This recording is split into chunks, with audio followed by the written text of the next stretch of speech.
you to note that the opening of the effective door for ministry that God opened for him did not eliminate the presence of adversaries. The Apostle Paul rightly identifies the door being broad and opened and an effective ministry opportunity regardless of obstacles, regardless of enemies, or if you want to say it 21st century style, regardless of the haters. They took up no room, no space in his considerations and his deliberation as to whether or not God had created this opportunity for him. Don't allow the presence of potential difficulty to cause you to misunderstand or misinterpret the reality of the broad, effective opportunity that you have. Now let me keep going. This is the Apostle Paul closing this first canonical epistle to the Corinthians. And when he says this, in verse 13, be alert, be on the alert, or be watchful, some translations. Stand firm in the faith, act like men. Be strong. Let all that you do be done in love. These are a few words in very short verses, but they are nevertheless impactful, particularly in our generation. Here the Apostle Paul identifies several characteristics: watchfulness, firmness in the faith, strength. These characteristics he identifies right alongside with being indicative of manliness. Biblical manliness. Guess what is implied there? That these are characteristics that are indicative of manliness, and it reveals that there is an expectation of characteristics that are particular to men. But we live in a society that wants to, in an effort to lob a cruise missile, if you will, against the architect of reality, that is the God of heaven and earth, in taking aim at his holy word, and deny the fact that men and women are distinct from one another. God sees men and women, as he said in Genesis 1 and Genesis 2, as equal qualitatively before him, as fellow bearers of his image, but complementarily distinct from one another. You do well to embrace the reality that men and women are different. Men and women are different. I never forget, recently I made a run to the store to get some supplies for our local church. You know, I'm the kind of guy, this is true, my wife will tell you this. You know, I have a photographic map of every store that I frequent in my mind. And I'm just gonna tell you, I don't like doubling back in stores. I like to make a route so I can use my time as efficiently as possible. And so I loaded up my basket. It was full. It's full of stuff, you know, for our church. We have fellowship meals every Sunday, getting supplies for all of that. And a woman followed me out of the store. And she came next to me. I'm trying to load in my truck. First of all, I'm like, y'all know I'm from the block now, so you ain't rolling up on me, you know. Spidey senses start tingling. I'm just like, hold up, chief. You know. And then I noticed it was a woman, and she said, I'm sorry, I know this is weird, but I cannot believe this. This is what she said. I cannot believe this. I went in that store right after you. There is no way I would have been able to buy all of that stuff you bought, because I'm unloading my cart, in that little bit of time. How did you do that? And then she answers her own question. She said, you know what? God made men and women different. I don't think any woman could have went in that store in that little bit of time and got all of that stuff. Now, this is this woman making an observation that I told my wife about it. It was funny after the fact. At first, I was like, hold up on me. I'm comfortable, you know. I ain't trying to say what I do, but I does what I do is I ain't gonna say it out loud, you know. But then she's like, men and women are different. She's like, I would have been on this aisle. I would have been trying to figure out. I've been doing this. And she don't know. I like to do my research on the front end. I know the prices and all on this. I'm in and out, you know. I'm trying to be in and out. But the point is that men and women are different. And what I want you to know, that this is construct. This is not merely, social issues that presidential candidates want to campaign on. This is truly a contest of good versus evil, reality versus non-reality.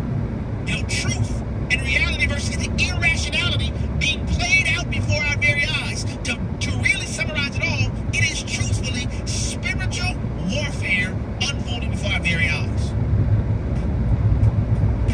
But God made men and women differently. And this is Bible. When the Lord says, act like men, through the Apostle Paul, guess what he's saying? The implication is, don't act like a woman. Act like men. What's the implication? Don't act like a woman. What's the next implication? Because men and women are different.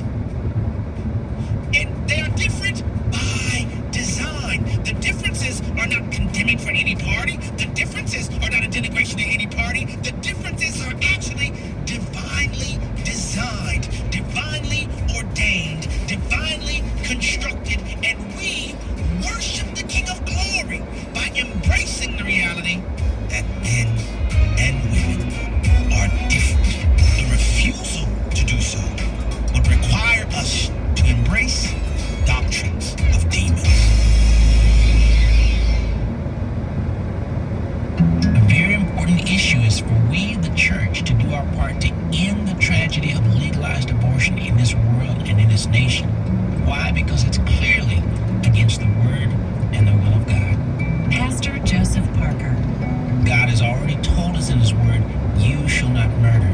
So we don't have to wonder about, well, is it God's will in this case for this person to have an abortion? It's never the will of God for someone to have an abortion, because an abortion is murder. Now, God will forgive that sin. The Bible lets us know if we confess our sins, he is faithful and just to forgive us our sins and to cleanse us from all unrighteousness. So for persons that have gone down that road, or maybe who've helped or assisted or paid for an abortion, yes, there's forgiveness. We serve a merciful and a loving Heavenly Father. Joseph is the author of the book, A Pastor's Notes. God calls the church to stand boldly for life. It's available at resources.afa.net. Have you ever experienced the power of repentance? Now, what could God do if we really turned, if we really repented, if we really came to a place of brokenness? In Pennsylvania, there was a woman who lost contact with her 22-year-old son because 20 years earlier, her former husband ran off with that 2-year-old child. During revival, God broke that woman and brought her to a place of repentance for her bitterness and hatred towards her former husband. Would you believe? The next morning, there was a knock on her door. It was her 22-year-old son. He said, I don't understand why, but I just felt compelled to come back and ask you to be my mother again, and if I could be your son. That's what happened when God shows up. How about you? Do you need to experience repentance? This is Byron Paulus for OneCry.com. In recent years, Christians have seen an accelerated assault on not just our core beliefs, but their very foundation. Now is the time to build on that foundation, strengthen our faith, and learn how to translate our beliefs into actions that engage the culture around us. That's the purpose behind this year's Pray, Vote, Stand Summit. Believe and engage. Pray, Vote, Stand Summit is a national gathering of spiritually active, governance-engaged conservatives, or SageCons. We'll hear from Christian leaders, worldview experts, government officials, and more. We'll discuss important issues like the sanctity of life, religious freedom, protecting students, strengthening families, praying for our nation, and how you can impact America's future from a biblical worldview. Together, we can believe and engage. Join us September 15th through 17th in Washington, D.C. for this pivotal event. Register now at PrayVoteStand.org. That's PrayVoteStand.org.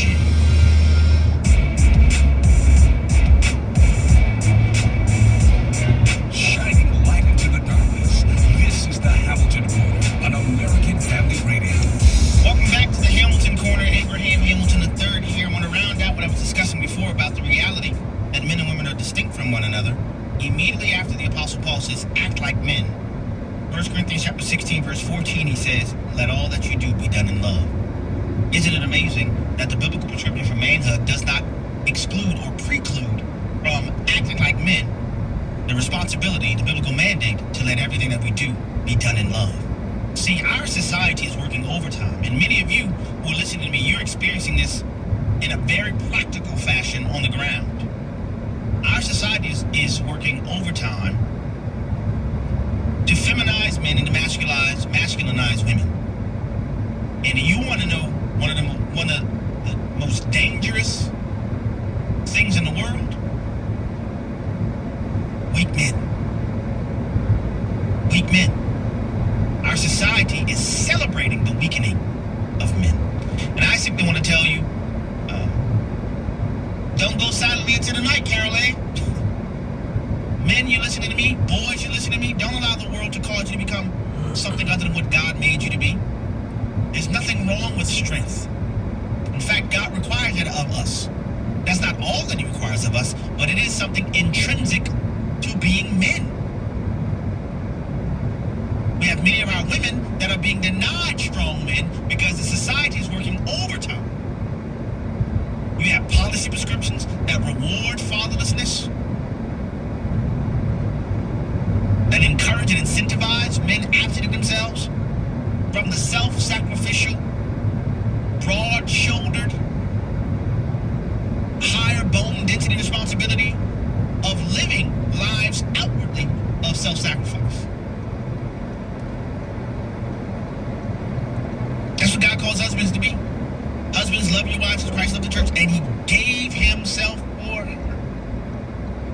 Likewise, our boys are often being deprived of genuinely, biblically feminine women.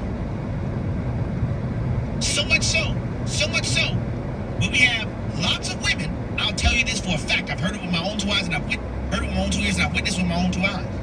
Women who would tell you, I don't know how to be soft because I've had to be hard for so long.